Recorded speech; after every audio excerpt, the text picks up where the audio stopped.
Dahil sa napipintong dagdag singil ng Meralco, papala ng mga negosyante, marami ang posibleng mawalan ng trabaho at ilang negosyo maaring magsara.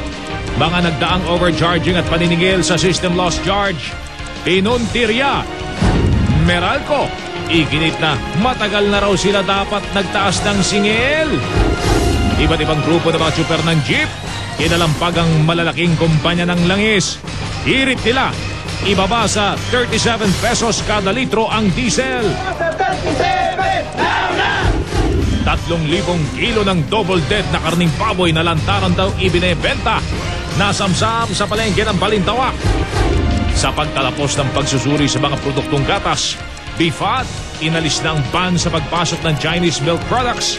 Pero kailangan pa rin dumaan sa masusing pagsusuri ang mga produkto. Investigasyon ng Senado sa mahigit 700 milyong pisong fertilizer fund scam. Pinag-aaralang buksan uli sa pagbabalik Pinas ni Jokjok Volante. British Broadcasting Corporation nagsorry na sa Pilipinas dahil sa isang palabas na ng insulto sa isang Pinay. Kabaong nagawa sa papel, nauuso sa Hong Kong. At Iwamoto, nakausap na raw ang ama tungkol sa kanyang pagpapaseksi. Pinayagan na kaya?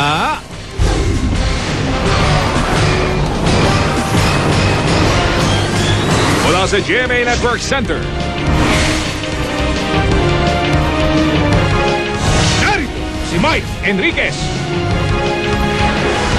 Ito ang 24 oras.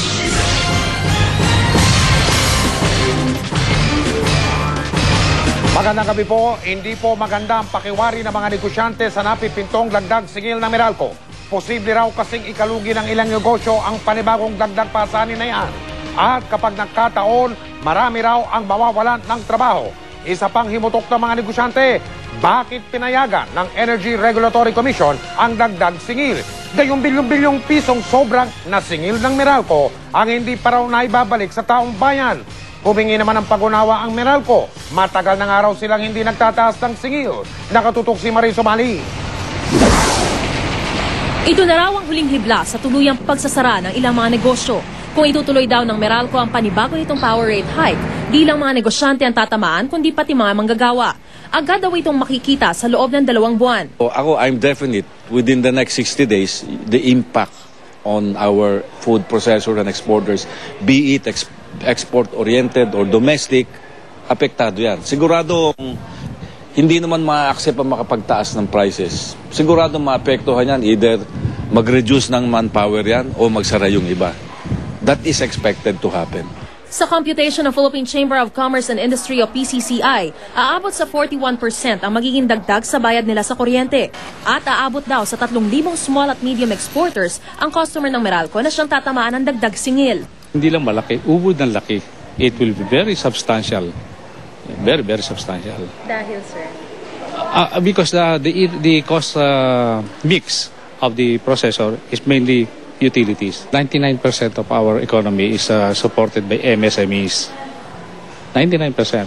Is that something that the exporters or industry can afford at this time? Sa gitna ng pagtutol ng PCCI, hiniling ng Meralco makipagpulong sa kanila ngayong hapon para ipaliwanag ang dagdag singil.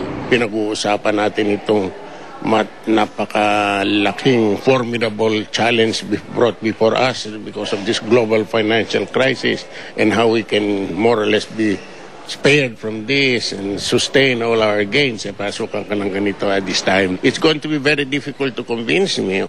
Himutok din ng ilang negosyante ang paulit-ulit na pag-overcharge ng Meralco. Kabilang dito ang 30.2 billion pesos na halaga ng rate adjustment noong 1994 hanggang 1998 na ipinasauli ng Korte Suprema.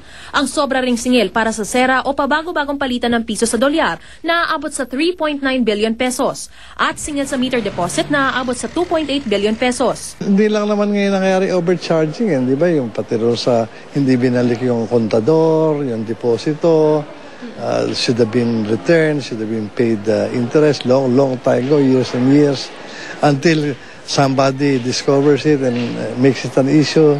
Sa sama ng loob ng PCCI, binatikos nito ang Meralco sa mataas na generation charge na sinisingil dito.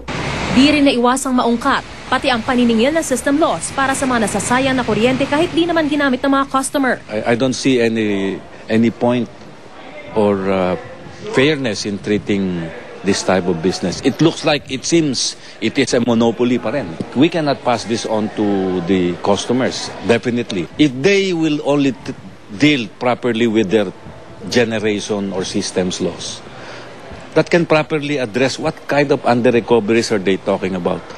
Pati ang NEDA tutol sa dagdag singil ng Meralco. Of course, you don't want to have high electricity rates. That will always affect households, consumers, manufacturers, exporters, no?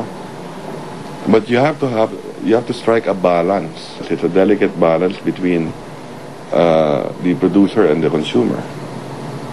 You want investments in the power sector as well. Pero ang Meralco humihingi ng pangunawa. Nang lahat daw ay nagtaasan, sila lang ang nanatiling hindi nagtaas. More than 5 years na hindi kami nagkakaroon ng aming distribution charge increase. Sinisi rin ng PCCI ang Energy Regulatory Commission sa sunod-sunod na overcharging ng Meralco sa mga customer. Bakit daw ito pinapayagan ng ERC? There is something wrong with the way ERC is making their decision. That's very clear. I don't think anybody can argue that. Today, our issue, on top of that, questioning their process, is telling them that they have utterly disregard the bigger interest. Obviously, we cannot depend on ERC to protect the interests of the people. Hindi naman nagulat ang ERC sa batikos ng mga negosyante. Walang makapagsasabi at walang sasabi na kami ay nagkukulang dahil sa aking palagay, ginagawa namin ang aming mandato, ang aming katungkulan. Ang aming proseso ay nakasaad sa aming mga alituntunin, ang mga pagdinig ay naging publiko. Kanina naghain ng petisyon ang NASECOR sa ERC para harangin ang dagdag singil ng Meralco. It's not because of the wrong timing, but because we believe that this approval for another round of increase for Meralco is really unwarranted, unreasonable, and unjust. Ayon naman sa PCCI, maaari silang dumulog sa korte kung sakaling di bawiin ng ERC ang dagdag singil. Mariz Umali, nakatutok, 24 oras. Kinalampag ng iba't ibang grupo ng mga tsuper ng jeep ang malalaking kumpanya ng langis kanina. Dapat daw ay ibaba sa 37 piso ang presyo ng kada litro ng diesel. Sa taya naman ng mismong Director General ng NEDA na si Ralph Recto, dapat ay naglalaro lang sa 35 piso kada litro ang presyo ng diesel at 40 piso naman sa bawat litro ng gasolina. Nakatutok si Tina Panganiban Perez. Malinaw sa mga nagwawagayway ng mga banners sa mga jeep na sumama sa protest caravan kung ano ang panawagan ng mga transport group. Ibaba sa 37 pesos ang presyo ng diesel.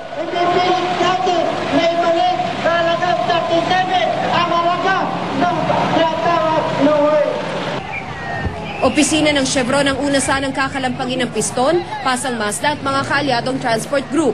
Pero pakaliwa pa lang sila sa kanto ng Ayala Avenue at North Drive, di na sila nakaporma. Di sila pinalusot kahit papaulit-ulit nilang tiniyak na di sila manggugulo. Pero di sila agad na itaboy. Viva piso! Diesel! Ibaba sa 37! Now na! Barikada rin ang sumalubong sa grupo pagdating nila sa opisina ng Shell. Gayon din sa Petron. Ayon sa mga transport group, kung hindi pa rin daw makinig ang mga malalaking kumpanya ng langis sa kanilang panawagan, isang tigil pasada na ang kanilang paghahandaan. Tiniyak naman ng Department of Energy na di ito nagpapabaya. Lahat naman tayo, pati ako, we want lower prices. And we are exerting every effort to deliver to the public as low a price as possible. Sa suma nga ng NEDA, ang presyo ng diesel dapat daw mas mababa pa. Noong September 2007 daw, nang ang presyo ng Dubai crude ay nasa $73.36 per barrel at ang palitan ng piso at dolyar ay 48 pesos, ang presyo raw ng diesel noon ay 35 pesos at 33 centavos lamang kada litro. Ang gasolina naman, 40 pesos at 83 centavos. Let's say we're off by 10%. Let's just say, for example, so 38. Masyado malayo pa rin ang 45. So I think that the consumer has really a lot of under-recoveries. There's reason to believe at those prices in September of 2007, they were making money.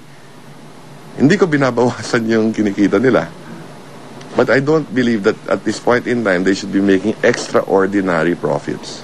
Pero paliwanag ng mga oil company, hindi maaaring gamitin sa computation ng kasalukuyang presyo ng krudo. Ang batayan nila ngayon, $95 per barrel.